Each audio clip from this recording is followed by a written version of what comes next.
meie vanustele pole eriti nagu rohkem nii palju võimalusi ei ole. Ma tulin sellepärast, et mulle soovitati seda ja öeldi, et siin on väga lõbus, nii et ma mõtlesin, et ma tulen siis. Jaa, et hästi meelde suves. Tutvud uute inimestega ja saada teada, kuidas siis uskana tööle, sest see tundus mulle just nagu meeldiv rannas. Ja sellise tööga, mis mulle meeldivad, tore, talle raha teenis oleks. Ja ma tulin teist korda teile sellepärast, et raha teenida ja mulle meeldis. Kuna mul suvel eriti midagi teha pole ja suvel on ka veidi igav, kui üks sõbrad on kuskil tööd, siis ma mõtlesin, et male oleks hea ajaviide. Kuna saab rannas olla, siis saab ka päevitada ja et siin on väga lõbus iseenesest.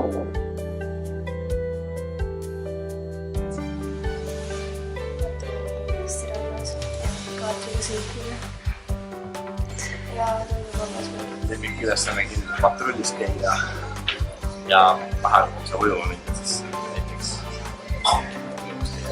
eelmine aasta mulle meeldis see näiteks, et said mootorpaadiga sõitma. Lippude muutmine, tabelite täitmine, sooja veega vee mõõtmine ja ma ei tea, patrullimine on ka iseenesest täitsa tore. Täitsa oleneb korrast, mõnikord me sorteerime siin ruumis asju ja mõnikord me paneme pakke kokku. Panime toidu pakke kokku ja see meeldis. Seal oli väga lõbus, sa said nagu teisi aidata, seal olid väga suured laoruumid.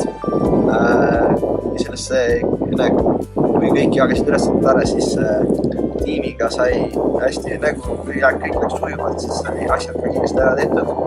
Üks pani jaoletame suppekottidest, teine pani vastat ja siis käisid kõik kastidega ringi ja sai kiiresti ära tehtud kõik.